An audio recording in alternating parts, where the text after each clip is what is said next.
They have 1 cup of oats, which is right here. They have 2/3 cups of coconut, which is right here. Unsweetened coconut, of course. Now, if you don't like coconut, I used 2/3 of a cup of finely chopped walnuts. They were perfect. So if you don't like coconut, substitute it for walnuts or whatever form of nut that you particularly like. I also have a 1/2 cup of ground flaxseed. I have to get some of those little glass bowls, you know, those little ramekins. This is a juice glass, but it works. And we have 1 tablespoon of chia seeds. Now, chia seeds is something that I've never used before. I've seen them, but never used them before. And to be honest, I didn't even know they were in the cookie. Perfect. And they're high in fiber, protein, good for you. So then we also have in this bowl a 1/2 cup of chocolate chips, 1/3 cup of honey, so that's the natural sweetener, and we have about a 1/2 cup of peanut butter, maybe a little more in there, but that's the measured ingredient. And when I made them before, the rest of it kind of melded together and it was a nice texture. And they're no bake, so it's not like a baked cookie. It's almost like a round granola bar, but they're stored in the fridge because that's what holds them together. And the chocolate chips were really hard because they were stored in the fridge. So what we're going to do today is we're going to melt in the microwave the chocolate chips, the honey, the peanut butter, and 1 teaspoon of vanilla. All right. So I'm going to put that in the microwave. Excuse my back.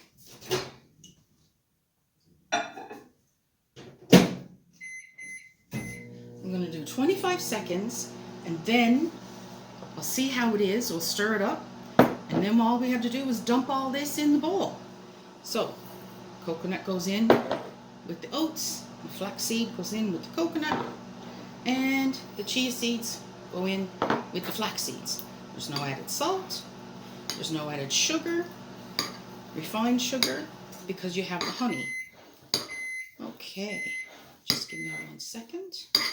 So I like to mix this up first because if not, you might end up with a little clump of coconut or a little clump of flaxseed or a little clump of oats. And you don't want clumps in the cookies.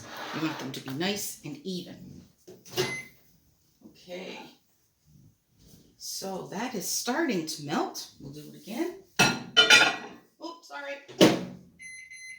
Another 25 seconds. So the benefits of using honey from a diabetic point of view, or maple syrup, or molasses, is that there's something called the glycemic index. And the glycemic index measures how long it takes for your body to digest food and turn it into sugar in your system.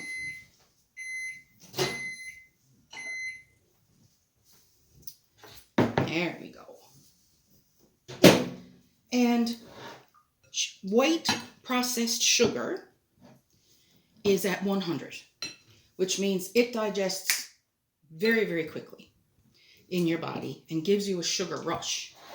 That's why diabetics are supposed to stay away from refined sugar as much as possible. Honey, molasses, and maple syrup are at roughly 50. So they take twice as long as sugar. So you don't get as much of a sugar rush. If you can add in some fiber, which is the coconut, the flaxseed, the oats, and the chia seeds, that slows it down a little bit more. And if you can add peanut butter, or protein, which is the peanut butter, and there's a bit of protein in the flax seeds, and there's a bit of protein in the chia seeds, I believe, that helps it out again.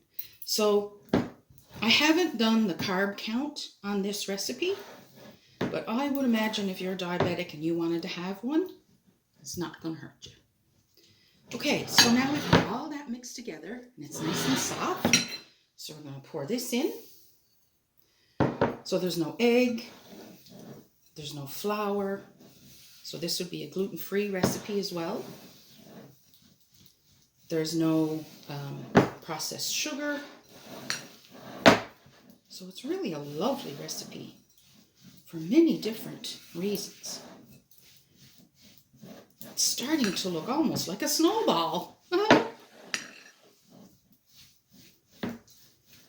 Okay. So, now that we have that all mixed in, we're going to let it rest for about 10-15 minutes in the fridge. And then we're going to come back and make little peanut butter poppers.